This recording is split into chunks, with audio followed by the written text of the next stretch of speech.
Hakim Ben Othman. Kim Hakim Ben Othman. Hakim Ben Othman. Hakim Ben Othman.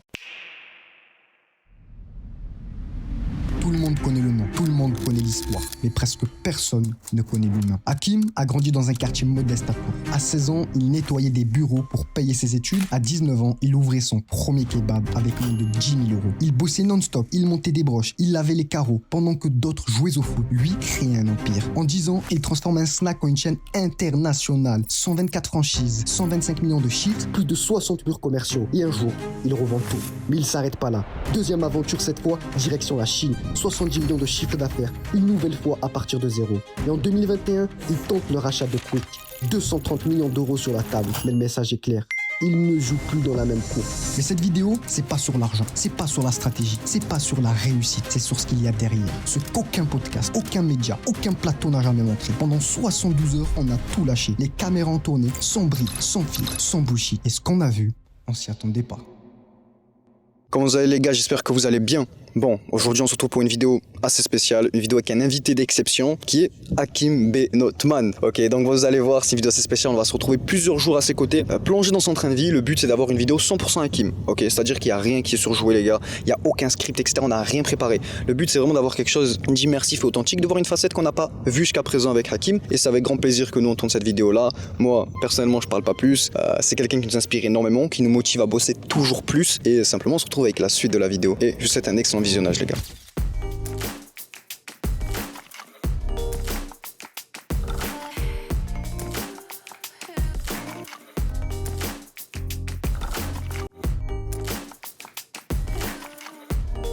Bon, salut la team, j'espère que vous allez bien. Aujourd'hui on se retrouve sur une vidéo avec Hakim Ben Othman. Pas besoin de le présenter, il a été présenté plusieurs fois. Pas besoin de faire sa petite biographie qui te font à chaque fois. Peut-être qu'il y en a qui ne le connaissent pas. On va te laisser très rapidement. 2-3 mots, Hakim Ben Othman. Donc, ça fait 20 ans que j'ai fait de la restauration. J'ai revendu un groupe qui s'appelait Nabab. Ensuite, j'ai investi à travers le monde dans une quarantaine de pays en tant qu'investisseur. Et ça fait donc 1 an, 2 ans que je me remets dans le business physique et digital. Donc, je me remets à opérer des business où j'ai plus qu'un rôle d'investisseur. Voilà, après avoir loupé de près la reprise de Quick que je voulais reprendre, et ben j'ai décidé de faire un virage à 360 et ne plus être que dans le business physique mais me concentrer dans les SaaS et dans le digital. Voilà. Magnifique. Moi j'ai une première question déjà. Vas-y. C'est-à-dire après la revente de Nabab, ce qui s'est passé c'est que du coup tu es passé plus en tant qu'investisseur. Exactement. Et là récemment tu t'es lancé du coup le défi fou, on va en parler, hein, de lancer 100 entreprises en 5 ans. Pourquoi tu transites d'investisseur et tu re-rentres un peu dans le rôle d'opérateur? Parce que l'opérateur c'est un peu les problèmes et tout, tu vois. C'est les problèmes, mais en fait j'ai tellement eu de l'expérience, tu veux, dans le business, que je sais maintenant piloter des affaires avec vraiment ce que j'appelle moi une vue de dessus. Okay. Tu n'es plus la main dans le cambouis, même si tu opères. Mais moi, tu vois, j'opère plus en direct. Je mets des CIO, je sais m'entourer pour mettre les bonnes personnes. Parce que si tu veux, quand j'ai vendu mon premier groupe, moi, je suis un grand voyageur. Je suis parti, j'ai fait le tour du monde et je voyageais déjà avant pas mal. J'ai visité plus de 150 pays. Je suis en admiration permanente et constante face à la beauté du monde, si tu veux. Tu vois. Et en fait, quand j'ai vendu, donc j'ai investi dans tous les pays que je connaissais, hein, que ce soit le Mexique, la Thaïlande, l'Indonésie, Dubaï, Oman. J'ai investi partout, d'accord. Limite, en fait, ce que j'expliquais une fois, l'argent pour aller passer mes vacances, et ben, au lieu de passer des vacances avec, je les investissais sur place. Tu vois. Donc j'ai vécu comme ça. Et après, j'ai eu ce rôle d'investisseur où j'ai fait fructifier mon patrimoine. Et à un moment donné, je me suis un peu ennuyé. Je me suis dit, voilà, j'ai fait le tour du monde, j'ai bien kiffé, la vie est belle, il me faut un projet dans ma vie.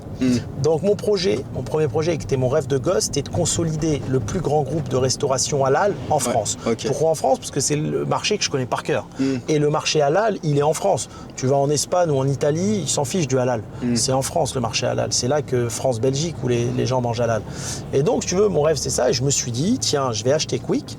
Et à partir de Quick, j'aurais pu le monter à 1 milliard de chiffres, et ben là, je vais racheter toutes les petites chaînes de restauration et je vais faire, comme font les gros hommes d'affaires, je vais consolider le marché de la restauration halal en France et je vais être le numéro 1 et je vais devenir milliardaire très rapidement. Tu vois, en 10 ans, j'aurais pu être milliardaire avec un système où tu te désendettes. Tu t'endettes pour acheter et en fait tu t'enrichis comment? Avec le désendettement. C'est comme ça que les gens s'enrichissent, tu vois, que ce soit dans l'industrie avec Altrad, dans le maritime avec Sadé, dans le luxe avec Arnaud. Ils s'endettent pour aller acheter, comme Bernard Arnault qui a acheté Tiffany & Co. 14 milliards. Et quand tu te désendettes, et ben à chaque fois que tu te désendettes, c'est de l'argent pour toi, en réalité. Donc, je voulais faire ça. Après, j'ai compris qu'en France, même si le marché du halal explose, j'ai compris qu'il ne laisserait pas quelqu'un issu de l'immigration, je dirais maghrébine, musulmane, devenir numéro 1 du kebab, enfin du halal. Parce qu'il y a un plafond de verre. On n'est pas en Angleterre. En Angleterre, l'immigration hindoue, ils sont milliardaires aujourd'hui, tu vois, ils sont en Rolls-Royce, ils se baladent dans les rues. En France, j'ai compris très vite, via mon parcours, j'ai compris que c'était pas fait pour nous. On va te laisser avoir 10 snacks, 20 snacks, 30, 40 snacks, mais on ne va pas te laisser consolider. C'est-à-dire même le marché du halal demain, il va être consolidé par une autre communauté en France que les... Le marché du halal, il est de... Isla Délice, là. Ouais, voilà, Isla Délice, c'est pas des musulmans derrière. Le marché du halal, il est évalué, je crois, non, 17 milliards, je crois. Exactement, ouais, je pense que c'est plus 17 que ça. C'est des gros sous. Hein. Après, c'est ce qui nous communique. Hein. Moi, je pense que quand je vois en période de Ramadan, les centres co sont vides, tout est vide, je me dis, à part l'industrie française et tout, on va dire que l'économie de tous les jours, tu sais, le quotidien, les fast-food, les salons de coiffure, les supermarchés, bah, sans la communauté musulmane, ça vaut plus rien. C'est la communauté maghrébine qui consomme énormément. Hein. Bien sûr. Ça, c'est clair. C'est pour ça que la France, elle a la chance d'avoir une complémentarité entre les Français, qui sont des gros épargnants, donc tu te retrouves avec des comptes bancaires et des livrets A blindés, et l'immigration qu'ils ont ramené, qui sont maghrébines, enfin Afrique du Nord et Afrique noire, etc., qui sont des consommateurs. Eux, c'est le mec, il gagne 2000, il claque 3000, quoi. Toi, t'en parlais de ça, tu disais, il y a des franchises qui ont coulé, alors qu'elles avaient pour simple solution de passer en halal, elles auraient tout arraché. Tu prends une chaîne comme Courte Paille. Moi, je me suis présenté pour la reprise à la barre, j'allais l'avoir. Comme par hasard, j'avais une entreprise que j'ai vendue 10 ans avant, qui a été défaillante, et j'ai été président. Et la dame, elle me dit, oui, il y a 4 jours, vous avez une interdiction de gérer sur cette entreprise, donc on ne peut pas vous donner l'entreprise. Je me dis, mais attendez, comme par hasard, dans ce pays, ce qui m'arrive, c'est toujours 3 jours avant. Je dis, moi, madame, je vis au Luxembourg, j'ai pas reçu le courrier. Elle me dit, ouais, mais c'est trop tard, allez faire appel. Je dis, donc on va louper Courte Paille, là. Elle me dit, oui. Je dis, donc vous préférez mettre 3000 personnes au chômage. Elle me dit, oui. Alors qu'il aurait fallu, tu prends Courte Paille. Les musulmans de France ont que des fast-food aujourd'hui pour manger. Tu fais un steakhouse simpliste, pas trop cher, à 15-16 € avec de l'entrecôte halal, tu fais un carton plein de lendemain. C'est pas ce que tu es en train de faire ? En fait, j'ai voulu le faire avec Courte Paille et je suis en égo sur une autre chaîne pour le faire. Mais une chaîne qui est encore plus grosse que Courte Paille. Je crois que tu l'as laissé apparaître en story. Je sais pas si c'était volontaire. Ça s'est apparu, j'ai pas forcément fait exprès, mais avec le recul, je me dis, et tu vois, comme j'investis et j'entreprends dans le monde entier, c'est trop compliqué. Tu vas te retrouver dans des salades. T'as un système de caste en France qui déteste, je sais pas pourquoi, et de toute façon, tu le vois dans les infos. C'est toujours un problème, c'est le seul pays où la télé a un problème avec les musulmans. Il y a un problème avec les musulmans. Donc, tant que ce problème n'est pas réglé, c'est très compliqué d'aller prendre ce marché. Plus toi, tu l'as confronté au passé, c'est dommage de retomber dans les mêmes erreurs que tu es tombé. Voilà, tu retombes dans des erreurs, ils vont venir, je sais pas, ils sont capables de tout, alors qu'en fait, on pourrait éviter des pertes d'emplois qui sont énormes. On pourrait créer une nouvelle économie qui est énorme parce que tout le monde mange halal. Moi, il y a des chaînes halal en France. Et là, on est en train de passer devant une d'entre elles, mais je ne vais pas la montrer. C'est une chaîne qui fait du halal.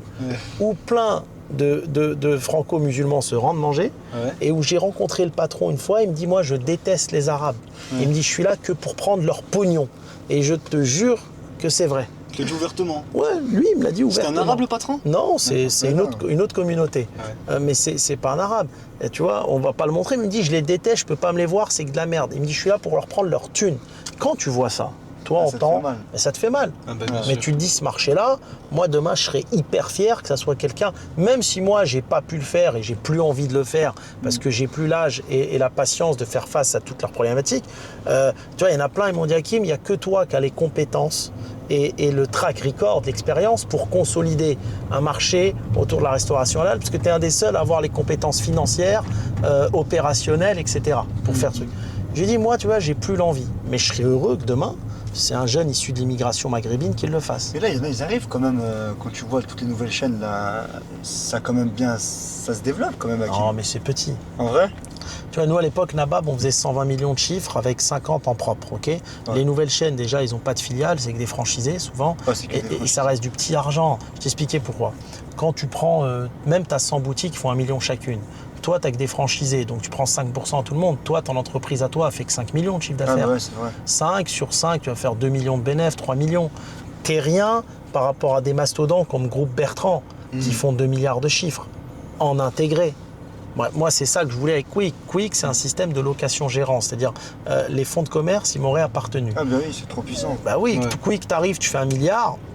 Derrière, moi, ma stratégie, c'était quoi? C'était d'aller voir tous les jeunes de la... D'ailleurs, Quick, ils ont recopié toute ma stratégie. Ouais, mais c'est ceux qui sont devenus mais tu sais que toute la stratégie qu'ils ont, c'est celle que moi j'avais donnée à la banque à l'époque. Le design et tout, ils ont tout recopié. Après, je te jure, après j'ai pas envie de perdre mon temps à emmener tout le monde en procès. Mais si tu veux, ma stratégie c'était que ça devienne halal, ça devient le mastodon numéro 1 français, même mondial, parce que mon but c'était que ça devienne mondial. Moi, je visais pas que la France. Et ensuite, je voulais aller aider tous les jeunes issus de la communauté qui montent des concepts halal avec des petites levées de fonds. Si tu veux, Quick générait tellement d'argent que tu arrives et tu donnes, tu pousses les jeunes, tiens, 5 millions et tout. Et tu prends des parts de partout et j'aurais créé mon écosystème avec complet. Toutes les filiales. Exactement, avec toutes les filiales halal. Bah, comme Coca-Cola un peu. Exactement. Ouais. Si tu te retrouves vite fait à 5-6 milliards de volume d'affaires et tu es numéro 1 devant McDo, devant Quick. C'est-à-dire pour moi, avec l'expertise que j'ai, ça aurait été facile. Ouais. Mais bon, ils te laissent pas. Ah, t'avais une révision derrière tout ça. Ah ouais, je voulais pas acheter ça pour maintenir qu'une marque, mais ils te laissent pas. Vous étiez combien à gérer dans les bureaux, Hakim, à ce moment-là? Sur la partie quand je voulais racheter, stratégie franchise comme ça, là, généralement, c'est combien de personnes qui bossent? Alors quand j'avais Nabab ou quand t'avais Nabab et tu voulais racheter Quick aussi. Alors non, moi j'ai voulu racheter Quick 10 ans, enfin 8 ans après le rachat de Nabab. Nabab, tu l'as vendu en 2014, c'est ça? Nabab, j'ai vendu entre 2014 et 2015. C'est fou, on était petits, on avait 14 ans. Je mangeais un Nabab quand j'étais petit. Voilà, vous étiez petit. J'ai vendu, alors moi j'ai vendu à qui? Alors il y avait un fonds allemand, mais c'était des Turcs derrière, qui eux voulaient continuer à distribuer la viande à mes franchisés et à mes magasins. Et ils se sont associés avec des Anglais qui eux voulaient les murs, parce que moi j'avais les murs des magasins. Ouais, c'est ça qui est fort. Tu vois, j'avais tous les murs, j'étais dans une stratégie foncière. Toutes les franchisés, c'était les murs? Une partie, ouais. Ah, ok. Mais il y avait beaucoup les murs de mes magasins en propre. Et donc quand ils ont racheté, pourquoi ça a baissé un peu le chiffre d'affaires? Bon, déjà, il faut savoir que la plupart des chaînes de kebab, à un moment, ils ont souffert. Il faut le savoir, tu as vu Kebab Party, vous étiez petit, tu avais Au Kebab à Metz. C'était des Turcs, t'avais Gur, ça a toujours eu ça a toujours été. Ils avaient bien pris à un moment. Ouais, ça a bien pris, mais ils ont fini comment? Contrôle fiscal, contrôle d'URSSAF, redressement URSSAF, ils leur ont mis 4 millions. C'est Gur, ils avaient bien pris. T'es dans un pays où quand t'as un nom à connotation, tu le veuilles ou pas, ils vont te trouver des salades pour t'éteindre. La réalité, elle est là. C'est pour ça que je dis aux jeunes, mais je dis aller dans des pays où ils sont pragmatiques, comme l'Angleterre, où ils vont dire tiens, il est compétent, je m'en fous qu'il soit turc, d'origine algérienne, marocaine, juive, je m'en fous, il est compétent, il va faire de l'argent. Ouais. Ici, ils vont t'éteindre. En fait, tu étais à un certain niveau. Au début, je pense que ça va. Genre sur les premières années, mais quand tu commences vraiment à faire du bruit, c'est là qu'ils t'éteignent, non? Dès le début. Et c'est pour ça que je me suis un peu servi des médias pour me protéger. Moi, j'ai grandi à Tours, petite ville. J'ai eu 2 expulsions de magasins. Parce qu'on va pas se mentir, les propriétaires, tu as des gros bailleurs. Et tu sais, la mentalité de ces hommes d'affaires-là, c'est pas, ils se disent, je suis blindé, je vais aider les jeunes. Lui dit, c'est un petit robeux, je vais le dégager de mon magasin. Ils sont pas bienveillants. Moi, tu as vu, grâce à Dieu, j'ai bien gagné ma vie. Des fois, il y a des jeunes, ils veulent lancer leur business, je les aide. Pour moi, c'est de la générosité commerciale et c'est pour ça que j'ai commencé à faire les podcasts au début. Ouais, mais c'est comme là en réalité. Ça, c'est vraiment le point que je tiens à souligner. On n'est pas un gros média, on est personne.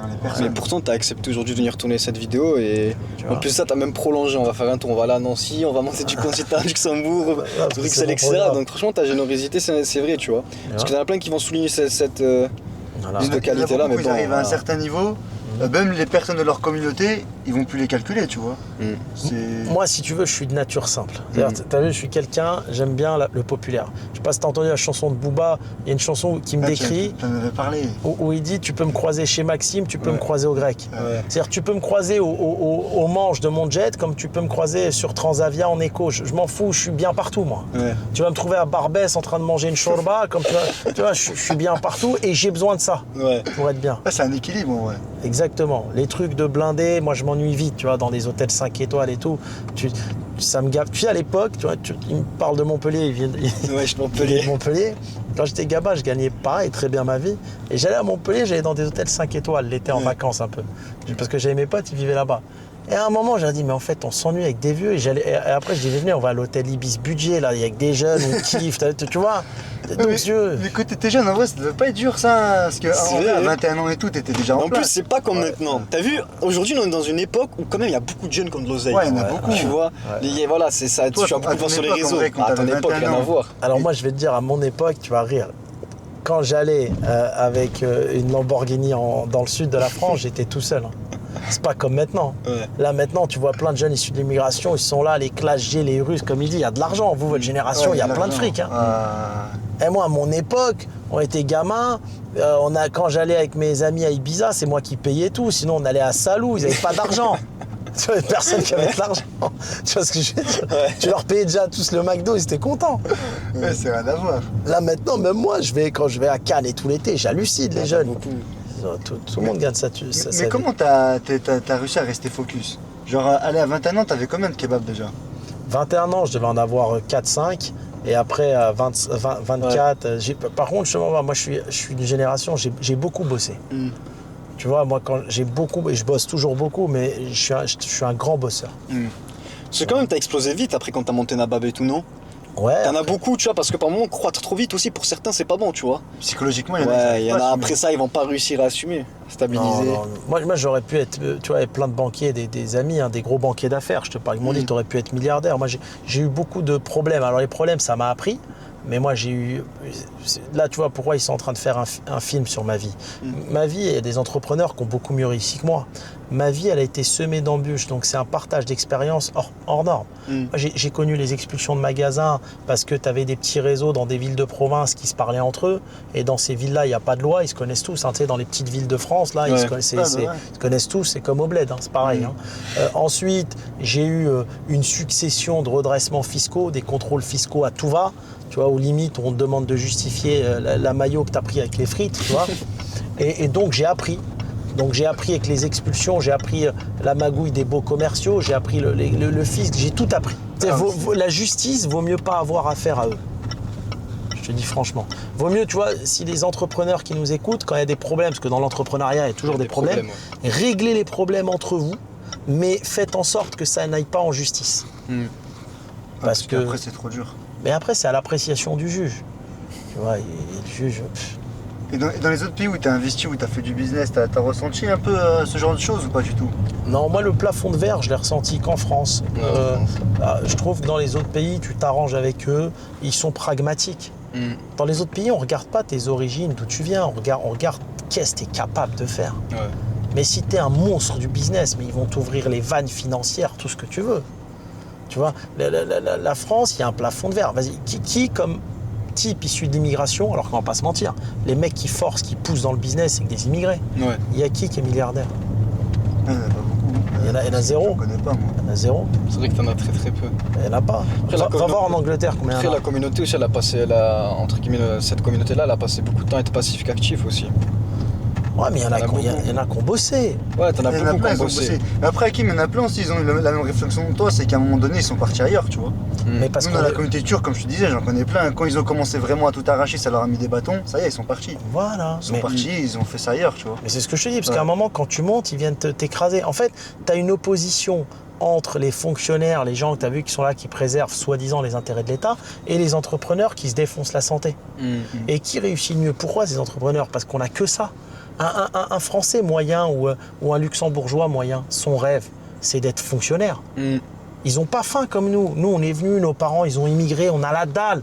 Nous, on peut ne pas dormir s'il faut. Tu le ressens quand tu vas dans les autres pays. Hein. Bah, bien sûr. Moi, quand j'étais au Kyrgyzstan, je regardais les mecs travailler le matin. Après, à partir de 2h, ça y est, ils bossaient plus. Ouais. Moi, ils me disaient, c'est comme ça, tu vois, on profite de la vie. Ils disaient, moi, à partir du moment où je peux nourrir ma femme, je peux me nourrir moi, le reste de ma journée, je profite avec mes amis, tu vois. En fait, nous, l'avantage, tu vois, quand tu as grandi en France et tu vas faire du business ailleurs, tu te rends compte que dans les autres pays, tu peux devenir très riche vite parce qu'ils sont pas ambitieux. En fait, ils n'ont pas des prétentions de malade. Comme tu as dit, tu vois, tu vas en Thaïlande par exemple. Moi, j'ai fait beaucoup de construction de maisons. Mais en Thaïlande, les Thaïlandais, ils dorment tout le temps.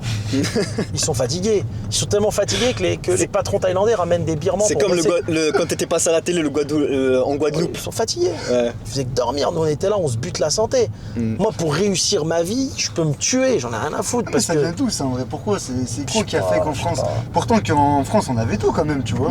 Mais je pense, c'est au fond, c'est grâce et à cause de la France. Tellement on a vécu des injustices qu'on a une revanche. Toi, je sais pas votre génération, mais moi, ma génération, quand j'étais gamin dans ma petite ville province, t'allais en boîte, mes potes français, ils rentraient, nous, j'avais 15 ans, je les attendais dehors. Donc en fait, si tu veux, j'ai vécu cette différence, en fait, qui te donne la dalle. Tu vois, moi, je travaillais chez Citroën quand j'étais gamin, et il me dit, le mec, il m'appelle Momo. J'avais 15 ans, 16 ans, j'étais en alternance, tu sais. Ouais. Et en fait, je dis c'est Hakim, je dis mais il me dit c'est pareil, on s'en fout. Et tu vois, c'est toute cette discrimination qui te donne la dalle. Voilà. Tu te dis mais putain, je dois réussir, je dois les éteindre ces gens-là. Ah, mais tu vois, pourtant c'est fou cette dalle-là parce qu'il y a des pays où leur dalle c'est la faim. Tu vois, genre ils peuvent pas vraiment manger sur le sens du terme, tu vois. Mais au final, ils sont moins de. C'est peut-être aussi, je pense, parce qu'en vrai on dit la faim aussi, mais aussi qu'il y a des pays, pour réussir c'est compliqué, tu vois. Genre, ils ont rien. En vrai, on peut dire. C'est vrai qu'en France, bon, l'ascenseur social il est un peu cassé comme on dit, mais quand même, c'est un pays qui est très bien pour se développer, exploser, tu vois. La dernière fois, c'est ce que tu disais dans le podcast de Wiss. Oui. Quand on parlait, vous parlez, tu crois, du Maroc, il me semble, du Maghreb. T'as très peu de personnes qui ont explosé au Maghreb, etc. Mais t'as beaucoup de Maghrébins qui sont aujourd'hui très connus, qui ont excellé dans leur domaine, mais qui se sont élevés en fait à l'échelle de la France, tu vois. Mais c'est normal. Les pays, quand j'ai fait le podcast, l'Afrique n'est rien sans l'Europe. Mais tu peux pas comparer parce que tu as des gens, ils sont fous, ils te comparent l'Afrique. Quand je dis Afrique, ça peut être le Maroc, l'Algérie, la Tunisie ou même l'Afrique du Sud. Tu peux pas les comparer à des pays comme la France. J'expliquais que le PIB de la France, il est équivalent à toute l'Afrique. C'est des pays industrialisés. Et tu connais toi des gens, à part les TikTokers qui sont en Afrique ou au Maghreb, qui ont fait de l'argent là-bas? La fois, je vais t'expliquer, j'étais au Maroc. Okay, il y avait une école, j'étais avec des amis. Il met ses enfants à l'école. L'école, c'est 500 € par mois par enfant.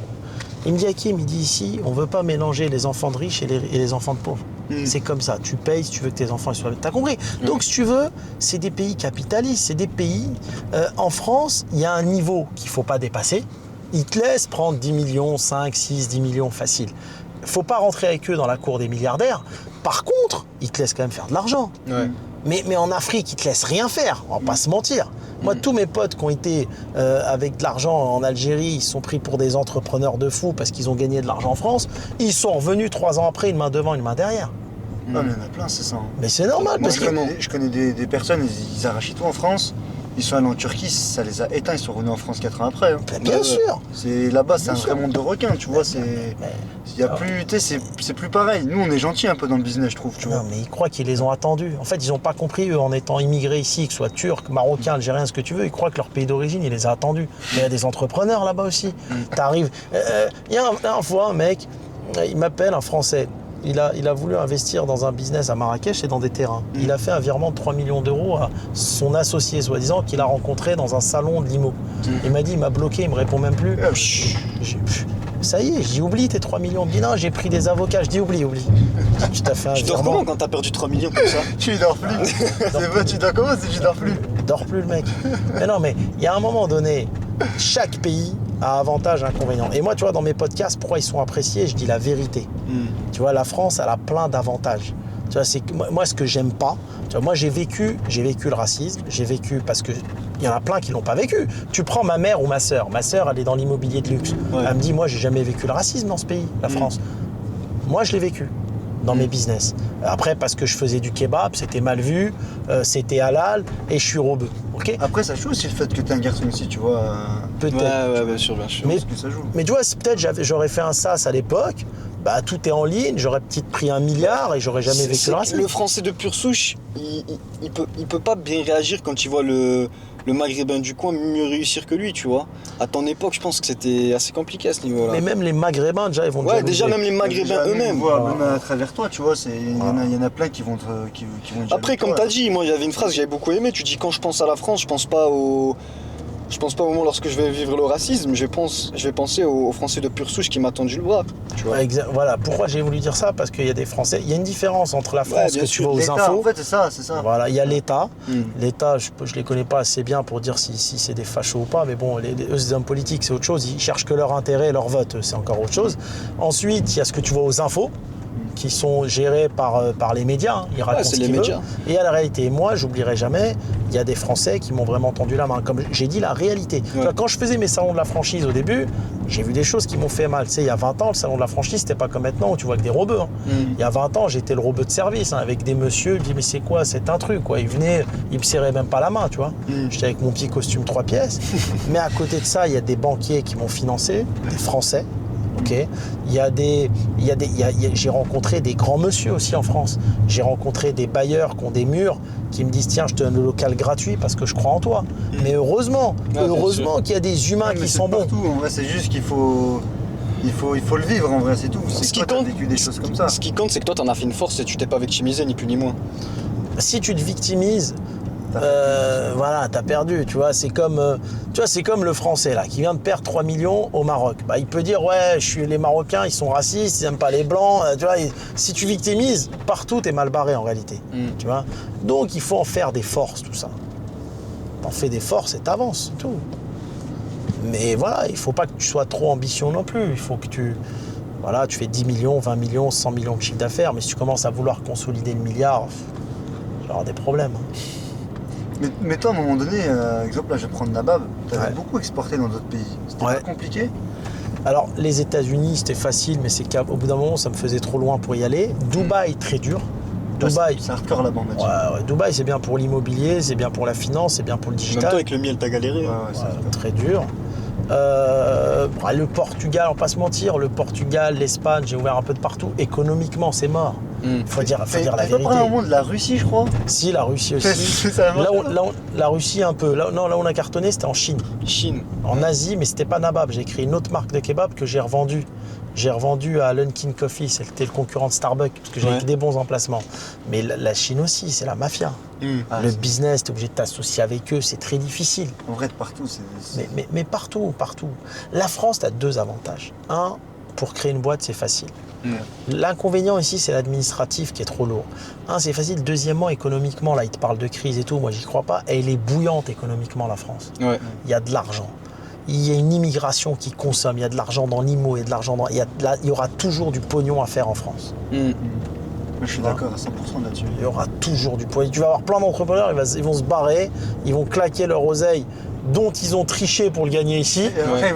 C'est vrai ou pas? Et au final, ils vont revenir. C'est vrai. C'est-à-dire les mecs, ils déclarent rien, ils décaissent à mort. Moi, j'ai vu plein de mecs, ils ont décaissé ici, ils ont pris des 20 millions d'euros. Ils les ont envoyés en Afrique du Nord. Ils ont tout perdu, ils sont revenus. Ils sont pris pour des promoteurs de fou là-bas, ils ont tout perdu. Ben, je dis frangin, il y a des mecs là-bas, ils t'attendent, des Africains, ils t'attendent. Comme ça, ils t'attendent. Viens. Bah ouais, la vérité, elle est là. Toi, tu le vois comment l'avenir en France? Bien. Tu crois pas vraiment à la crise, toi, etc. Non, tu sais, autant il y a eu la crise, il y a eu la faillite de la Grèce. Mais la France, tu prends juste quelques bâtiments de Paris, ça rembourse. Mais non, la France, elle est trop riche en patrimoine. C'est un pays. En fait, elle a des appuis qui sont trop solides. Le pouvoir d'achat, c'est juste qu'il va diminuer, c'est tout, je pense. Moi, la crise, j'y crois pas. Là, la dette, c'est du cinéma, tout ça, c'est entre eux. Pourquoi oui, il a mis sur le podcast, tu sais, il a mis entre guillemets, une guerre va éclater en France ou je sais plus quoi. Mais tu l'avais pas dit, je crois. Tu sais, ça fait 30 ans que les gens disent tout va éclater. Moi, une fois, j'étais à Marrakech, je vois Dominique Strauss-Kahn, qui était carrément le patron du FMI, qui me dit il faut quitter le navire avant qu'il coule. Il y a 10 ans. Mais il y a encore de l'argent en France, tout n'a pas coulé. Alors, il n'y a plus d'espèces, ça embête plein de commerçants. Ils ne peuvent plus faire de cash, ok? Bon, c'est devenu la spécialiste de la décaisse, mais il y a de l'argent dans ce pays. Le monde, tu sais, il y a une phrase qu'on dit, tout le monde est à Paris. C'est le pays le plus touristique au monde. C'est vrai. Mais la France, jamais ça va s'effondrer. On ne rend pas compte de ça, par contre. Je pense que la valeur, on ne le perçoit pas, tu vois. Même là, je parle pour les jeunes et tout, parce qu'en vrai, à Paris, il y a du gros réseau aussi.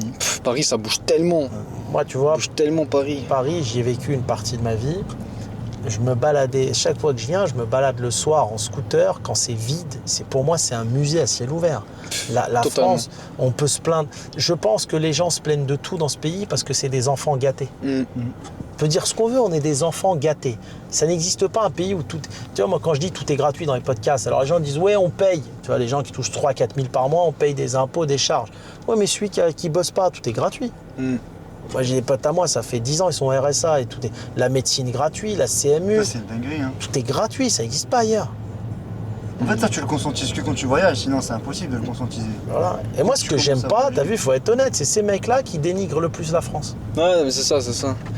Oh, la France, elle t'a tout donné. Bah, surtout généralement la communauté maghrébine, alors que c'était une terre d'accueil, tu vois. Voilà. On peut dire ce qu'on veut, t'as grandi ici, tu parles mieux cette langue que celle de ton pays d'origine, Voilà. t'es allé à l'école ici, t'es allé ici à l'hôpital quand t'as eu des problèmes de santé, ne serait-ce toi, ta famille, on t'a soigné avec le sourire, etc. Tu vois, non, c'est une terre d'accueil, sur ça on n'a rien à dire. Là c'est défaut, mais elle a de grande qualité. Elle a de grande qualité, alors que t'as pas remarqué, la nouvelle génération, ils veulent tous quitter la France, mais leurs parents, ils veulent rester. Ouais. Leurs parents, ils étaient limite, ils étaient plus respectueux de ce pays d'accueil, parce que leurs parents, ils connaissaient les défauts des pays qu'ils ont quittés. Ah, bien sûr. Parce que la nouvelle génération, ils connaissent pas. Moi, quand je parle dans les podcasts, je fais du business dans 7 pays africains. Donc, je sais ce que c'est. Je fais du business en Europe. Je sais comment ça se passe. J'ai construit des immeubles complets, moi, dans ces pays-là. Donc, je sais comment ça se passe. Donc là, les générations, ouais, ils sont là avec les drapeaux, ils ne savent même pas où il est. Mais quel drapeau? Regarde, qui te donne à manger? Moi, quand je dis ça, c'est faut être loyal. Non, mais c'est totalement. Faut être loyal. Qui te donne à manger? Même quand tu regardes, en vrai, le chômage et tout, c'est trop fou pour lancer un business au début. T'arrives, non, mais c'est dingue. Tu lances un business, t'as le chômage qui rentre tranquillou. Tu vois ça où? Ouais. T'arrives, tu travailles 3-4 ans, t'as ton chômage, t'as un peu d'argent qui vient, t'as une idée, tu démarres, il n'y a nulle part ça. Bah, en fait, l'écosystème français, quand t'es pas ambitieux pour aller chercher le milliard, mais quand tu veux bien vivre, il est très bien fait. Il y a une égalité, un partage des richesses. T'as le chômage, t'as le temps de créer ton business. En fait, c'est une redistribution permanente des richesses. Tu vois, tu prends par exemple l'Afrique, c'est soit t'es le fils de quelqu'un, soit t'es le pauvre. Si t'es pauvre, tu resteras pauvre. Alors là, il y en a de la chance. Il y a des pays où les terrains ont pris de la valeur. Donc, tu as des gens qui vendent leurs terrains et deviennent multimillionnaires. Mais sinon, il n'y a pas du tout de parvenus. C'est très difficile. Moi, mes cousins du bled, bah, ils sont toujours au point de départ. Hein. Ouais. Les seuls qui s'en sont sortis, c'est ceux qui ont pris le bateau et qui sont venus en Europe. On va pas se mentir. Je sais pas, un cousin au bled qui me dit « Allô, Hakim, ça va? Ouais, je pèse 30 millions. » T'as vu? Mais Pas vu. c'est 100% réel. On va se mentir. Alors, des mecs sont partis à Bali et tout, qui ont fait fortune. J'en ai dans ma famille. Mais voilà, faut jamais comparer C'est vrai qu'il y en a beaucoup en Asie, ils ont fait fortune. Ouais, l'Asie, par contre, l'Asie, c'est beaucoup plus facile. Ouais, parce que les gens s'attachent à un nationalisme, ce qu'ils font qu'ils sont plus neutres en fait. Tu vois. Moi personnellement, moi je suis pas du tout. D'ailleurs en vrai pourquoi moi j'ai procrastiné? En fait tu me casses la tête pour que je fasse un business club ou quelque chose franco-marocain, tu vois. Ouais. Parce qu'il me dit, bah le Maroc c'est vrai, il y a du bise au Maroc. Ouais. En vrai de vérité, il y a une grosse communauté franco-marocaine qui pèse. Sauf que je la procrastine un peu parce que c'est pas vraiment mon identité. Moi j'ai jamais été le franco-marocain qui sort le drapeau, je suis marocain, qui en abuse, tu vois ce que je veux dire? C'est pour ça, ça veut dire que j'ai pas ce. Je me retrouve pas en fait en ça, tu vois. Mais moi je suis pareil que toi. Tu en vois fait, pourquoi? Je vais pas te mentir. Déjà le foot je regarde pas trop. Autant je suis attaché à ma religion, mais autant le nationalisme je l'ai pas. Pour moi c'est des frontières faites par des hommes. Exactement. Donc j'en ai rien à foutre. Tu vois, c'est très bizarre. 100%. Moi t'as vu, si tu touches, j'ai pas un pays qui m'affecte si tu le touches. Tu touches à ma religion, tu touches à ma foi, là il y a un problème. Ouais. Parce que ça c'est tes valeurs et tes principes. 100%. Mais après le reste je m'en fous. Je veux dire, il y a un moment je respecte tous les pays et je me sens bien partout, tu vois. Mais j'ai jamais compris les types avec les drapeaux. Ouais, mais 100%. Le mec, il est né en France. La France lui donne le RSA. La France le soigne quand il a mal aux dents. Tout, et il y a un drapeau, il est là, ouais, fuck la France, fuck. Oh, il y a un problème. Ouais, Putain, mais moi je serais le président du pays, tu dégages direct, frérot. Il y a un moment, il y a un truc dans la vie, ça s'appelle la reconnaissance. T'as vu? C'est moi, il me disait quoi mon oncle Hakim? Il m'a dit même rêver, tu rêves en français. Bah ouais, c'est vrai. Tu dors quand tu rêves en français. Tu vois? Mais à un moment, il y a de la reconnaissance. Il faut avoir la reconnaissance, tu vois, de ce pays. On t'a donné un passeport, tu peux voyager dans le monde entier. Il est trop fou, ce passeport, tu vois, ça. ils ont des défauts et des avantages comme partout, mais crois-moi que tu as beaucoup plus d'avantages à être immigré en France qu'à être dans ton pays d'origine, ou même le passeport, tu vas pas bien loin avec.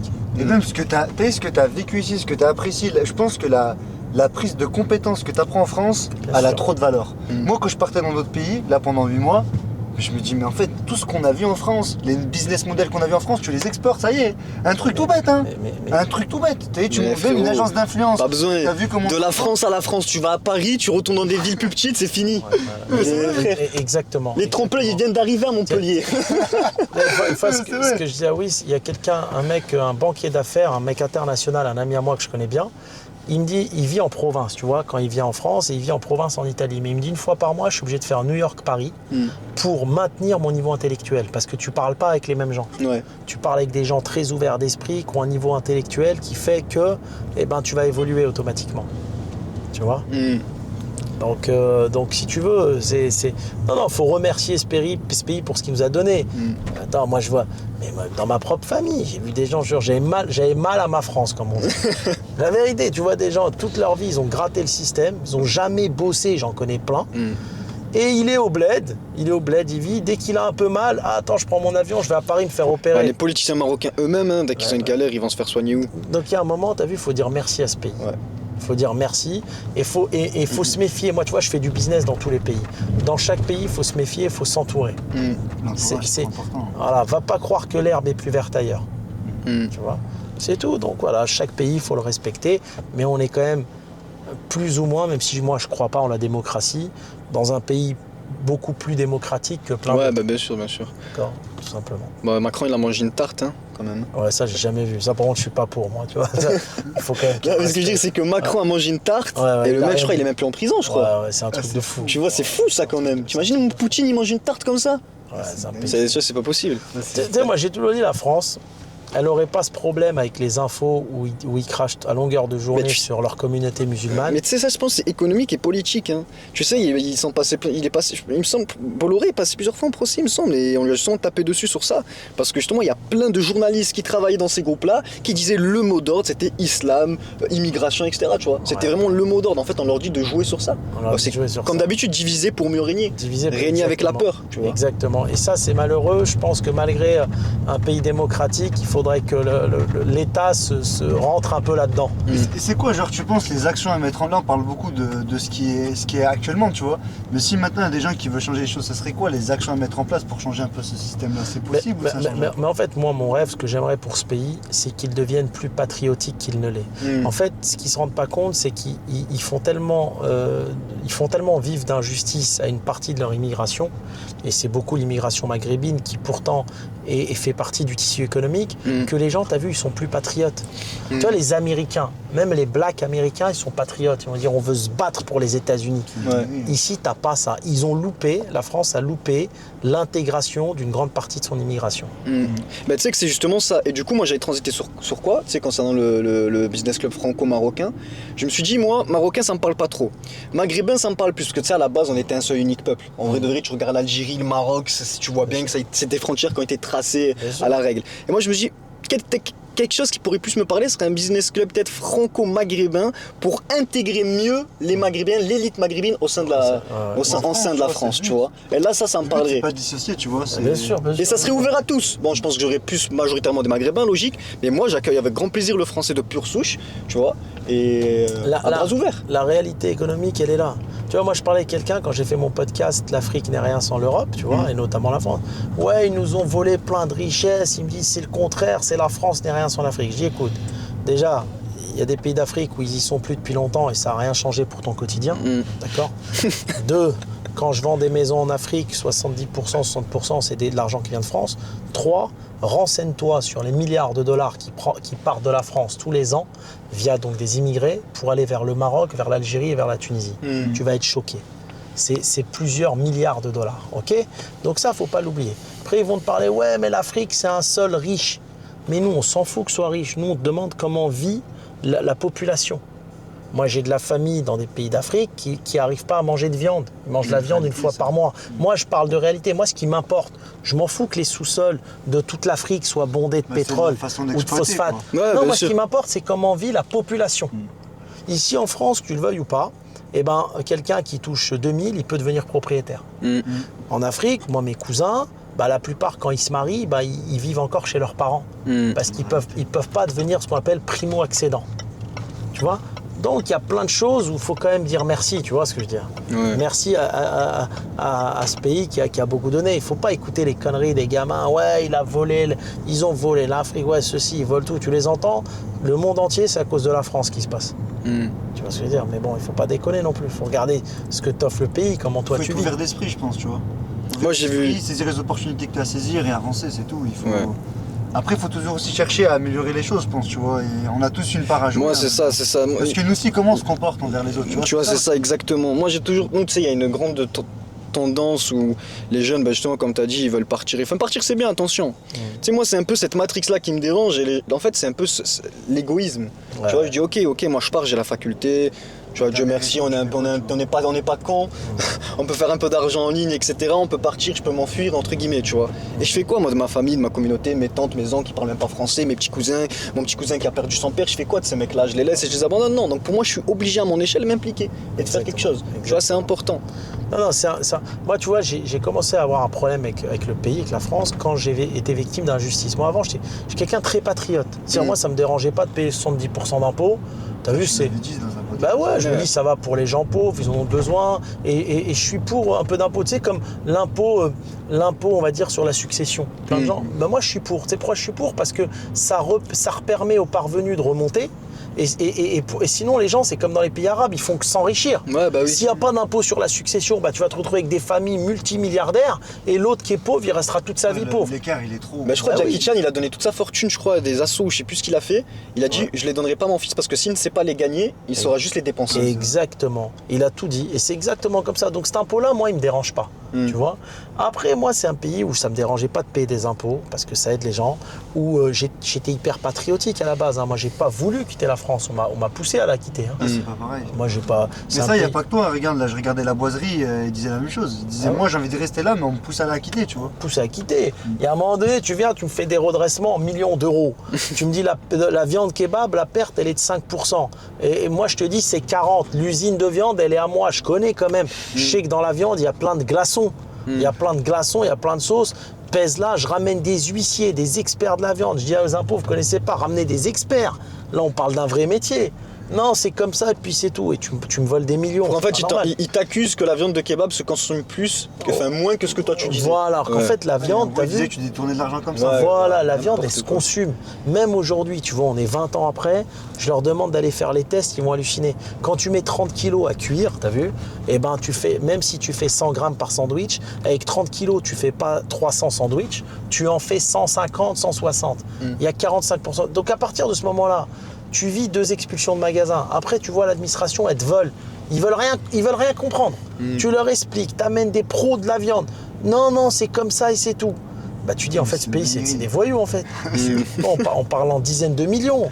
Mais c'est des voyous, vous êtes des voyous en fait, vous êtes des voleurs. À partir de ce jour-là, je pouvais plus me... Là, c'est trop. Tu vois, tu viens me voir, tu dis, il y a tant d'impôts, tu vends ton groupe 100 millions, on va te prendre 50, je les donne avec plaisir. Tiens, va aider les jeunes qui veulent créer, va améliorer les hôpitaux, etc. Par contre, que tu viennes me contredire et me voler dans un truc que je connais par cœur et que toi, tu connais pas, parce que c'est mon métier, ça, c'est de l'injustice. Et moi, l'injustice, tu vois, il y a un truc que je déteste, j'ai été victime d'injustice très jeune, je supporte pas ça. Tu vois, c'est comme le Français là au Maroc qui a perdu ses 3 millions, je suis en train de tout faire là-bas pour qu'il les récupère. Parce que j'aime pas l'injustice. Tu vois, c'est un franco-français, tu vois, il a perdu. Je supporte pas l'injustice. Que ça soit ça, ou que ça soit le black américain aux États-Unis, c'est les reportages qui me touchent le plus, qui est condamné à mort alors qu'il a pas tué la personne. Ouais. Tu le vois, c'est un truc de fou. T'es 20 ans en prison, ils te mettent sur le couloir de la mort, ils vont te tuer alors que c'est même pas toi l'assassin. L'injustice, je déteste ça. Et tu vois, c'est un truc, peut-être demain, avant de mourir, tu vois, je suis le genre de mec à mettre beaucoup d'argent pour aller aider les gens qui vivent dans de l'injustice. C'est un truc que je déteste. Parce que ça m'a affecté hyper jeune. T'avais quel âge quand t'as subi ça? J'avais 25 ans, 24 ans. Il disait à 16 ans, quand tu étais en alternance. T'es passé par des périodes de dépression en mode mais bien sévère sûr, mais pendant un bon moment, genre tu voulais tout plaquer ou quoi? Mais moi, mes parents, ils m'emmenaient tout le temps à l'hôpital. J'avais des ulcères, j'avais des ulcères tous les 3 mois, je me faisais opérer, j'ai plein de problèmes. Moi, j'ai grave souffert. Quel âge? J'avais 24 ans, 25 ans. Ouais. Mon père... Après, il faut avoir les épaules pour ce que tu as vécu aussi. Mais t'étais bien entouré à cet âge-là en vrai ou... Mais j'étais entouré, mais tout ce qui m'a sauvé dans la vie, c'est la foi. En fait, ce qui te sauve dans la vie, c'est que tu crois aux épreuves que Dieu va te donner dans ta vie. Si tu crois pas en ça, en fait, je me dis toujours qu'il y a pire que moi. T'as vu, moi je suis là, mais j'aurais pu à 24 ans avoir un cancer et mourir. Ouais, c'est vrai. Donc tu te dis en fait, c'est quoi ces problèmes face aux vraies épreuves qui sont la maladie. Tes vraies épreuves dans ta vie, ça va être les maladies. Le reste, c'est du bullshit. C'est exactement ce que mon père m'a dit. Tu vois. De même, parce que mon père, moi, pareil, il avait attrapé un cancer. Voilà. Quand il est arrivé du bled, il a attrapé un cancer et on l'a guéri en France, tu vois. Voilà. Et comment moi je peux cracher sur ce pays-là, sur ces femmes-là qui ont pris soin de mon père. Moi, mon père, il m'a raconté ces anecdotes-là. Des femmes, des Françaises de pure souche, etc., qui ont pris soin de lui comme si c'était son fils dans ces hôpitaux-là. Mais comment tu peux cracher dessus? Faut être fou, en fait. Mais non, mais parce qu'en fait, t'as une immigration qui ne veut pas reconnaître. En fait, ils sont dans le déni. Tu vois, ils sont dans le déni parce qu'ils ont vécu.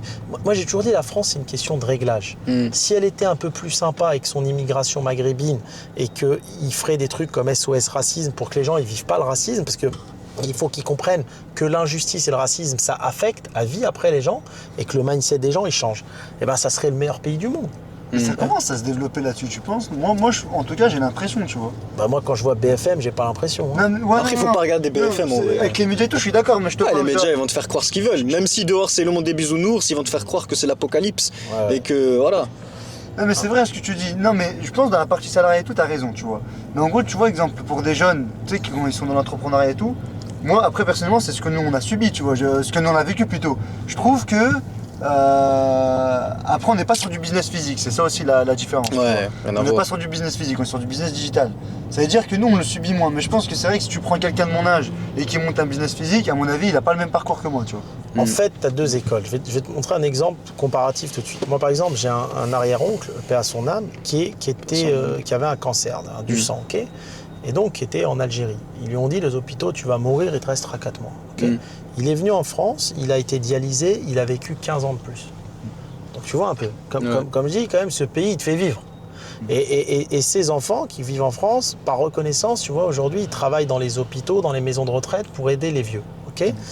D'ailleurs, tu vas dans les hôpitaux français, la dernière fois j'étais à Neuilly, je suis allé voir un membre de la famille, il n'y a que des Blacks et des Arabes, hein, faut pas croire. Non, mais on commence à avoir des bons postes. Donc bien sûr qu'ils aident.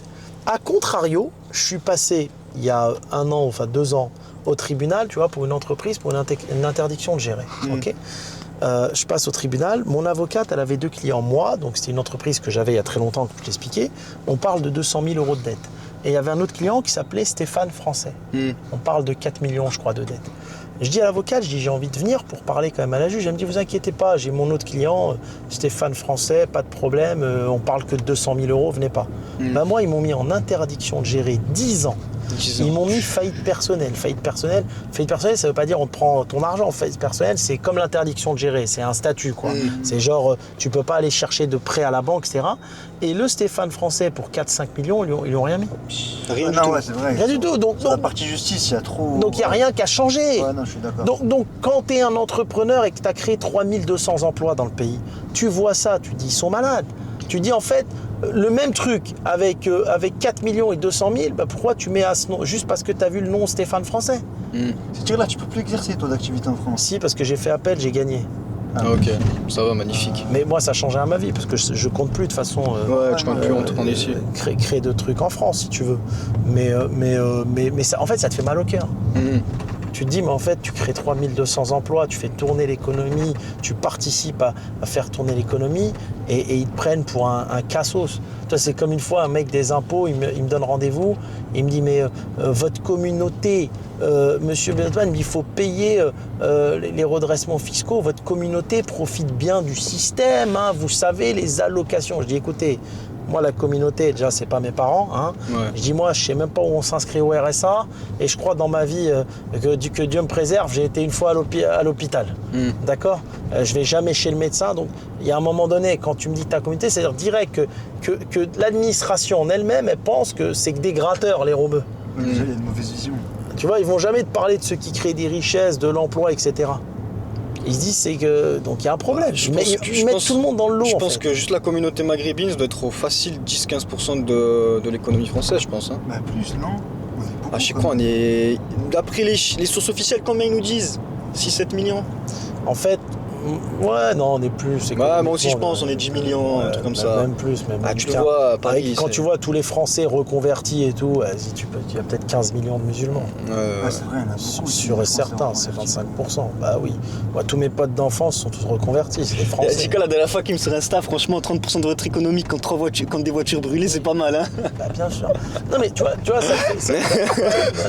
Je l'avais pas vu celle-là. Non mais ça te fait mal au cœur. Mais après, moi, heureusement, t'as vu, je prends du recul. Ouais. Moi, t'as vu, quand j'ai ouvert mon premier kebab à Tours, la voiture de police, elle était garée devant toute la journée. Et quand je l'ai dit dans un podcast, il y a plein de mecs qui m'envoient des messages, ils me disent « Ah, moi aussi, dans ma ville, moi aussi. » Ils sont là, ils te voient comme un trafiquant toute la journée. Alors, bon, il y en a bien sûr des trafiquants qui bien évidemment. Le blanchiment, il y en a eu beaucoup. Il y en a beaucoup. Donc en fait, tu peux pas en vouloir à la justice Non, française. on comprend. Parce qu'en fait, ils mettent tout le monde dans le même sac. C'est compréhensible. T'as vu, c'est les bons qui payent pour les mauvais. Toi, par exemple, tu vas être il y a des rebeux, ils font que des conneries, ils brûlent des voitures. Mais je comprends. Et toi, en fait, t'es là, t'es un mec bien, et tu vas te faire tabasser par des flics parce qu'ils vont venger leur haine des autres sur toi. Non, mais moi je comprends C'est ça, le totalement. problème. Moi parfois je vois le comportement des pouf. Oh là là, tu tapes ta tête, hein. Tu te dis mais où est-ce qu'elle est l'éducation, le comportement, le respect, la bienveillance, il n'y a rien de tout ça, tu vois. C'est vraiment des animaux, mais vraiment au sens littéral. Il y a des gens, c'est des animaux. Et après, pourquoi tu peux pas détester la police? Moi, j'ai aucun problème avec la police parce que les policiers que j'ai vus, c'était les plus gros enculés en France. C'est des policiers rebeux ou blacks. Je te jure, c'est comme les videurs de boîte, la vérité. T'as remarqué ou pas? Pour les policiers, je suis d'accord. C'est la revanche, T'as l'impression de leur donner un poste. Tu sais que c'est eux qui nous mangent le plus généralement. Mais c'est notre communauté entre nous. Mais tu le vois même On se sur les tue. posts de personnes qui réussissent. Hein. bah, Moi, je suis sûr qu'on va sur tes commentaires, la plupart, on va voir des noms de rebelles. Youssef Koutari. Ouais. Tu regardes les commentaires. Jean-Luc, incroyable, félicitations, nanani. Tu vois tous les commentaires, les Karim, les trucs qui sont tous en train de la Sur bas. des trucs inutiles. Des trucs inutiles, futiles, tu vois. Toi, pareil avec toi. Le mec, en fait, moi, c'est cette faculté-là, cette chose-là, moi, je peux pas. Il y a des gens, il y a trop de gens, par exemple, qui vont venir taper, par exemple, toi, sous tes commentaires, etc., parce qu'ils sont pas d'accord avec des points de vue que t'as. Tu vois, et le mec veut forcer, tu vois. T'as vu, mais en fait, ça, c'est ce que j'explique aux gens. T'as vu la même manière avec laquelle toi, t'es aussi convaincu d'une chose, il peut l'être tout autant. Non, mais c'est même pas ça, regarde, je vais aller plus loin. Hakim, je vais aller plus loin. C'est que des fois, tu racontes des choses. Qui ont ce que tu as subi toi. Ah, ça dépasse les gens. Pour les gens, ça dépasse. Quand tu dis que, tout à l'heure, t'expliquais le truc que t'as pris l'interdiction parce que t'étais pas en règle, t'as reçu une lettre, t'étais pas là et tout. Et ils vont dire, ouais, mais comment ça se fait, il a pas de secrétaire pour voir ses lettres et tout. Tu comprends ce que je veux dire?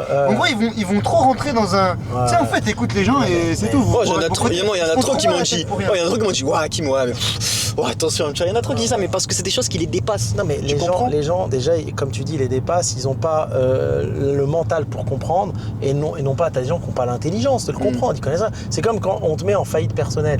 Les gens ils croient que t'as plus de thunes, c'est comme aux États-Unis. 50 Cent, à un moment il était en faillite, mais 50 Cent il est plus riche que la plupart des Français, il est presque milliardaire. C'est juste que t'as eu des problèmes avec l'administration que tu règles et que t'as des échéanciers. Des fois t'as des emprunts, mais tu peux être sur des projets à milliards et tu peux pas rembourser tes emprunts. Enfin, il y a plein de choses, mais les gens ne le comprennent pas ça. Ils sont encore dans leurs problèmes de savoir quel fromage a changé chez Lidl, tu vois. Donc tu peux pas expliquer. Moi, tu sais, dans mon parcours, j'ai été mis sur enquête en France, tu vois, peut-être 10 fois. Ils m'ont mis sur écoute plusieurs fois. Ça a duré 2 ans. Mon casier judiciaire, il est vierge, t'as vu? Tout est vierge là-dessus, il n'y a pas de problème. Les gens, la jalousie, elle vient de ta communauté. Les rebeux, et elle vient aussi des Français. Ils sont tous jaloux. Donc ils vont faire des enquêtes. Et à la fin, ils voient que dans le dossier, il n'y a rien. Mais moi, j'ai eu des enquêtes de malades sur moi. Et à la fin, monsieur le juge, il y a quoi sur moi au final? Bon, rien. J'ai dit, mais en fait, ça a coûté 3 ans d'audition, 3 ans d'enquête, 250 auditions. Pourquoi, en fait, il n'y a rien? Ils cherchent à te faire tomber, en gros. Ils cherchent à te faire tomber, mais ils se rendent compte qu'il y a que des jaloux qui baffent sur toi au final. T'es limite dégoûté qu'il n'y a rien à la fin. Les juges sont dégoûtés qu'il n'y a rien. Mais moi, t'as vu, j'ai toujours été droit dans mes baskets. Tu vois, là les gens disent, ouais, il n'a pas de secrétaire. J'ai pas des secrétaires partout. J'ai des bureaux à travers le monde, moi. Je vais pas payer 500 personnes pour m'ouvrir le courrier, tu vois. Et ils n'ont pas la même vie que toi. C'est comme, tu vois, des fois, on en parlait là dans un podcast. Les gens disent, ouais, moi j'ai vu une fois Oussama Hamar, tu sais. Enfin, ils disent, c'est un mytho, nanani, les yakuza, nanana, bref. En fait, ce qu'il faut expliquer aux gens, un mec comme Oussama, quoi qu'on en pense commercialement parlant.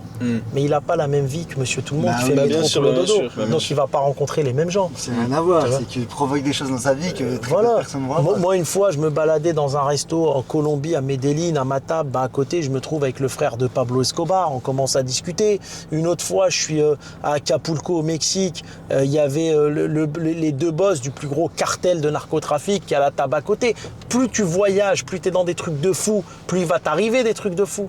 Une fois, je suis dans un jet privé. Le commandant de bord, c'était un vieux. Il a fait un arrêt cardiaque. Et le copilote, c'était un jeune. Il n'avait même pas capté. J'ai dit, tu vois pas qu'il dort depuis une demi-heure. Il me touche. J'ai dit, mais il a un arrêt cardiaque. Le T'es mec, dans il est- l'avion, toi. Ben ouais. Parce que tu sais, les jets, il n'y a pas de porte. Tout est ouvert. Donc tu vois. Ouais, tu vois. Mais ces trucs-là, les gens qui font métro, boulot, dodo, qui vivent pas ça, bah, ils se disent, les mecs, ils racontent du bluff. Ouais, faut que tu racontes ça, c'est impossible. Mais tu racontes du bluff. Mais en vrai, ça se trouve, c'est vrai pour plein de monde. Ouais, c'est une dinguerie. Bah oui. Mais si tu veux. Non, le vrai problème, c'est ça. Économiquement, c'est ça. Et bah, tu peux pas leur en vouloir. La police, elle fait ses enquêtes parce que.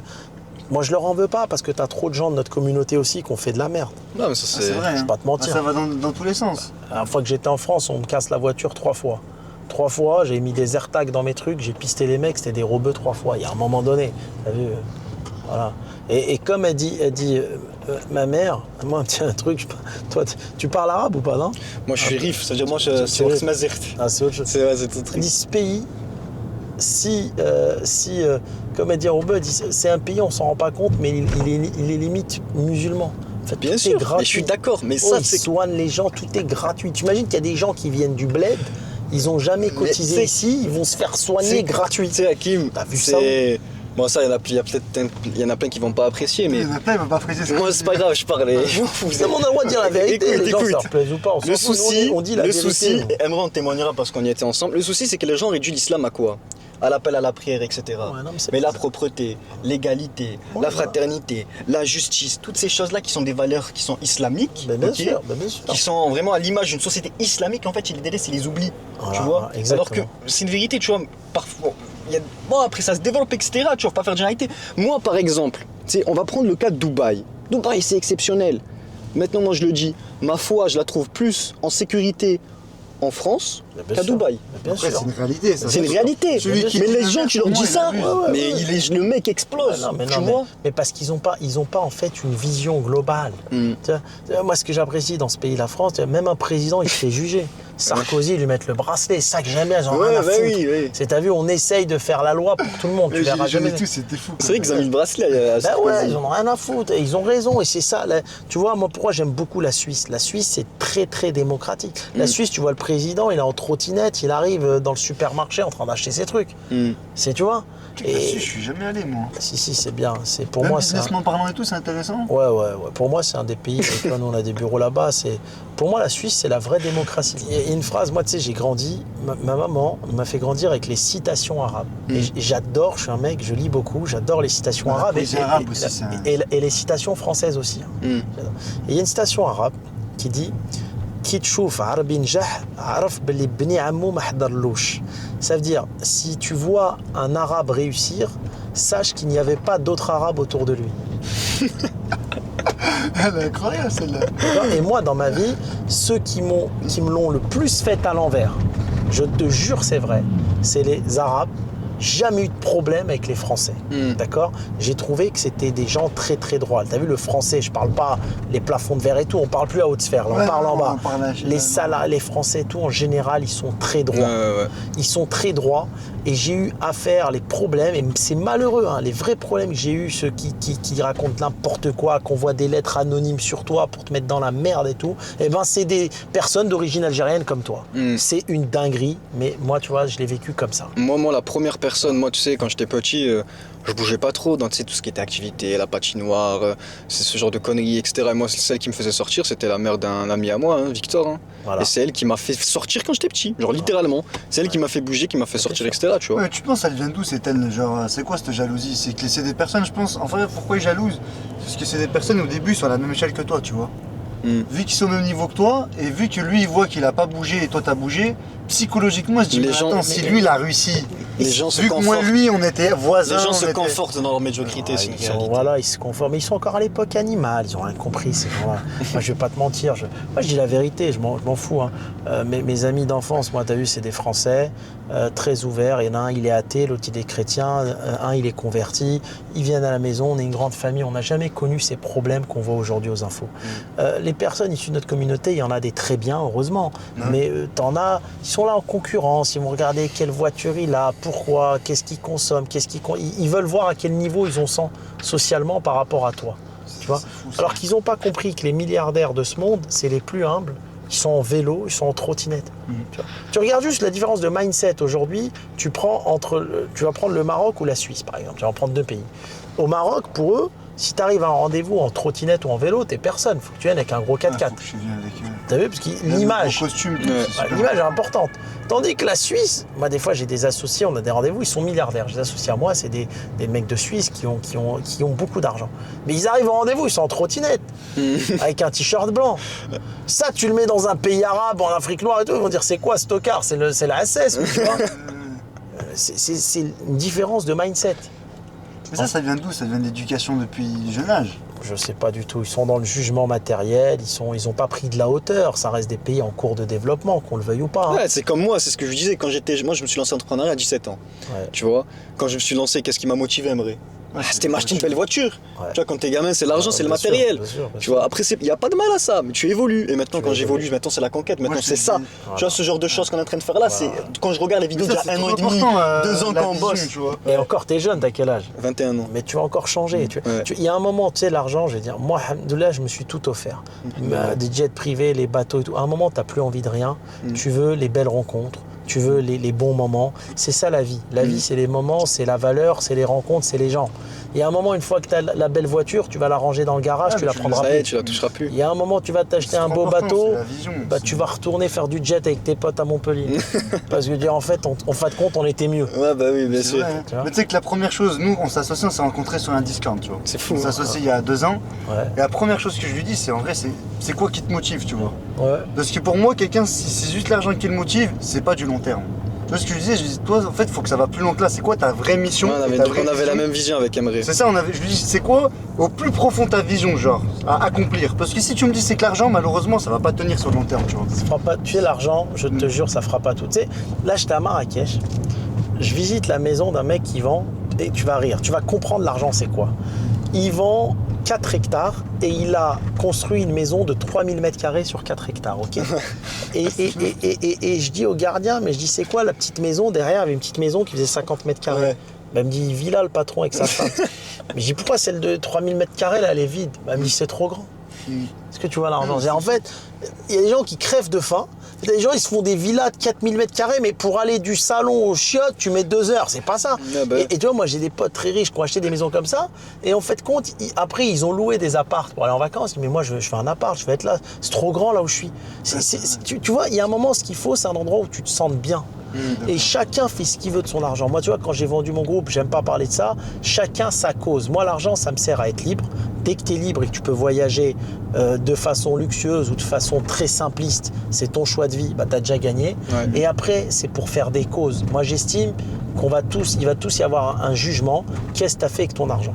Moi, tu vois, avant, je sortais beaucoup, j'aimais bien, j'étais un mec festif. Je suis pas le genre à aller prendre une bouteille en boîte alors que j'étais le plus riche de tous mes potes. Moi, des trucs à 3000 € la table à Saint-Tropez, alors qu'il y a la moitié de l'Afrique qui crève de faim, 3000 €, c'est le prix d'un puits. Ouais.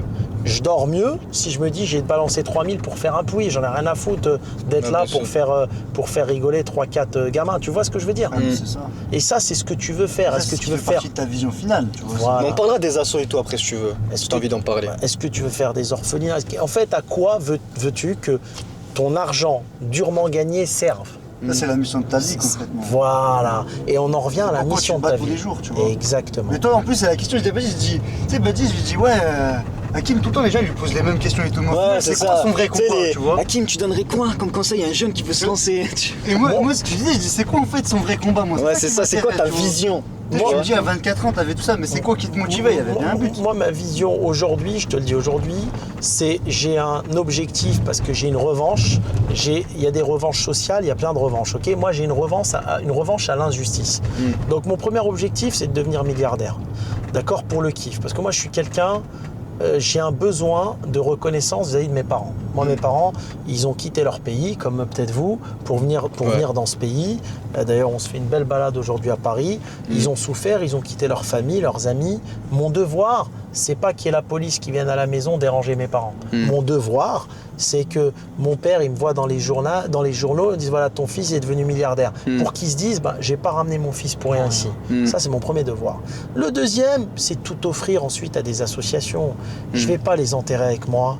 Je suis pas un mec qui est de nature riche. T'as vu, j'aime bien les trucs Comme simples.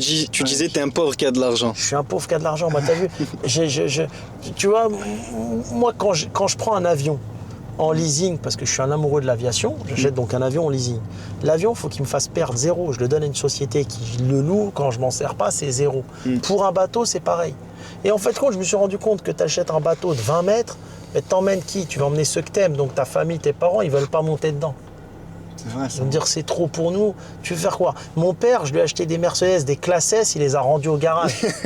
Parce que lui, tu vois, il aime bien, quand il est à Paris, prendre le métro. Mais attends, tu dis en fait, ils veulent quoi? Tout ce qu'ils veulent, c'est être fiers de toi parce que tu as réussi et passer des moments avec eux. C'est tout ce qu'ils veulent. C'est tout ce qu'ils veulent. Et après, donc, tout cet argent, il va te servir à quoi? Si c'est pas pour faire des bonnes œuvres, tu veux faire quoi avec? Aller flamber, pourquoi faire? Moi, j'ai plus rien à prouver depuis longtemps. Pourquoi faire? Moi, après, on a chacun sa nature. Tu vois, j'ai acheté à un moment donné une Bugatti parce que ça prend de la valeur.